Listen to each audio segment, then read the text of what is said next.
Words of caution tonight from the FBI. The Bureau is warning about growing concern over something called sextortion. Yeah, that's when someone demands money or they'll distribute private or sensitive pictures or information about you.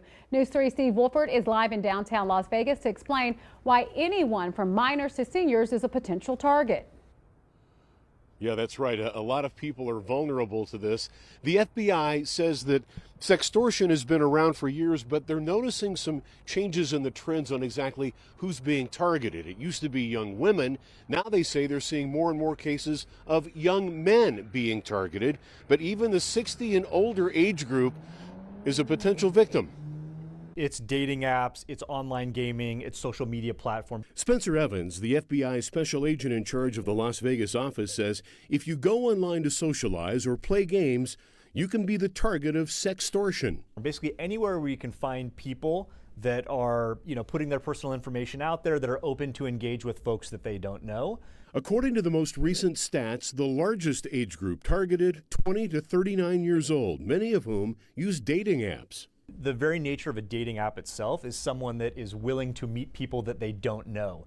And so the premise of it lends itself to someone who's willing to put themselves out there, which is just a target-rich environment for a scammer. Also being targeted, the 60 and older age group who might be alone and looking for companionship. The least targeted group, 20 and under. But it also includes the most serious cases last year, with 3,000 minors targeted, mostly boys, who might be contacted in an online gaming platform by someone they think is a teenage girl. Who in reality is an internet scammer likely located in West Africa or somewhere overseas, posing as a female, who coerces him to give up a nude photo of himself. And once the scammer has that photo, then extorts this victim to say, hey, I'm going to release this to all your friends, all your social media contacts, unless you pay me money. Tragically, last year, more than a dozen teenagers felt they only had one way to avoid being humiliated in front of their friends. And for some of them, feeling that there's no other place to turn, unfortunately, sometimes turn to suicide. And the FBI says that to help stop this, it's important for parents to talk to their teenagers about this kind of crime, let them know they haven't done anything illegal. Special Agent Evans says in all likelihood, sextortion is drastically underreported because the victims simply feel too embarrassed to say anything to anybody about it. But the FBI does have a website to report cyber crimes. We'll have that for you on our website, news3lv.com. New data from a group called Impact Nevada shows that we are top 10 in the country. And tonight, we examine the work being done to fix it. News 3's Christian Drummond is live in downtown Las Vegas, where she's going to tell us about the latest efforts. Well, Jim, human trafficking is happening all around the valley, including here in the city of Las Vegas, which is why Las Vegas Fire and Rescue is working to stop it. Now, roughly 90% of the calls they respond to are paramedic-related type of calls, which means those firefighters and paramedics are likely the first to see a human trafficking type of situation, and there's training now involved to help them realize what it is and stop it. People saw that I pretty much had a stamp on my forehead that said I was an easy target. Firefighters sit and watch a video, a training exercise to recognize the signs of human trafficking. It's definitely helping them identify. It's definitely helping them treat and transport. Matthew Driscoll leads the session. It's an emergency, it goes straight to dispatch. He's a Las Vegas Fire and Rescue fire engineer who developed the program in 2018. We held the biggest training that's ever taken place here in Las Vegas, or I think in the country. In that time, we were able to train about 1,100 people on top of the World Market Center over 6 days. And that effort continues today. Is this training working? Absolutely. Absolutely, it's working. I have people call me all the time. Driscoll tells me first responders often identify trafficking victims several times a month. I asked if the department has data, but was told work continues to update their reporting system.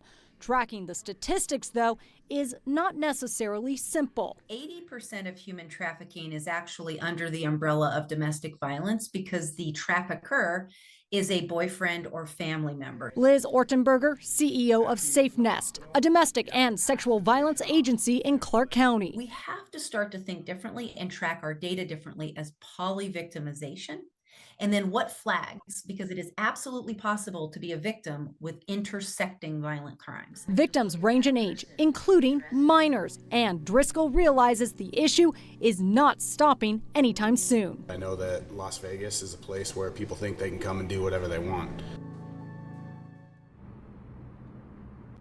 Now, Driscoll would not identify the trafficking hotspots here in town. He says he does not want to alert traffickers and then have them move to another location. But of course, this is a growing community issue.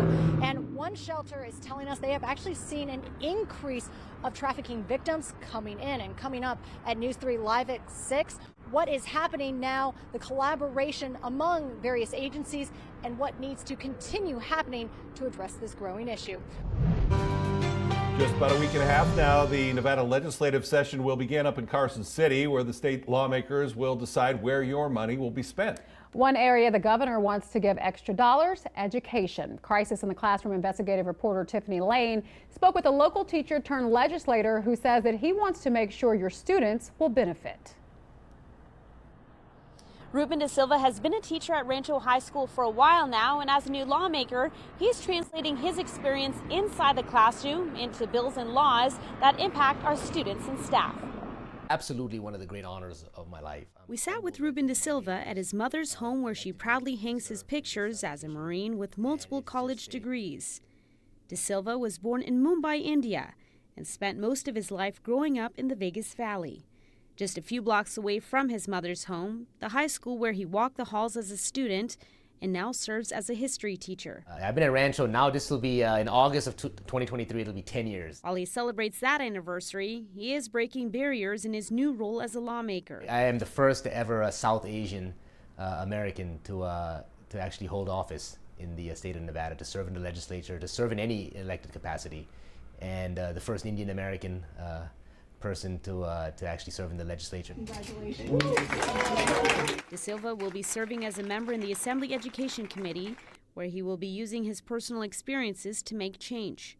He is cautiously optimistic ahead of the legislative session, with new Governor Joe Lombardo making big promises towards education. The governor did say that he was going to, to allocate $2 billion towards this endeavor, and I'm actually very much encouraged by that. To keep and get more teachers in the classroom, including locals, he is in favor of a bill being put together by one of his colleagues in the Assembly. It's going to look at creating a pipeline now from our schools, our high schools, directly to our universities and colleges, and then into the classrooms. He says staffing also plays into school safety, since he's seen more behavior changes in students since the pandemic. I remember one instance where a kid ended up getting up, grabbing a kid, throwing them on the ground, and throwing a desk on top of them. Because the other student told him to get out of that seat, it was their seat. Something that minimal, and from a kid who I knew was a good kid. De Silva says some restorative justice laws need to be looked at again. I think that should be reevaluated. Keep what's working and reform the problematic portions. And then thirdly, I'll say is also we need to look at bolstering mental health. While he's gone for 120 days for the legislative session, De Silva says he will miss his students. When I go into that Capitol building is the betterment and the future of my students and their families. And I will be following up with De Silva and other lawmakers as they head into this legislative session about some of those education priorities. But for now, what are some education bills you want passed this legislative session? Reach out to the Crisis in the Classroom tip line. I see all your emails. I receive all your calls. You can call 702-805-0489. You can also email schooltips@news3lv.com, or you can also scan that flow code on your screen. Now, for now, live from Rancho High School, I'm Tiffany Lane. Back to you. Hi, everybody. I'm Reed Cowan from News 3 Las Vegas. We want to thank you for checking out our YouTube channel. Remember, you can always see more of our videos by clicking on the video links. And also don't forget to click that subscribe button so that you don't miss out on any of our YouTube updates. Thanks for watching.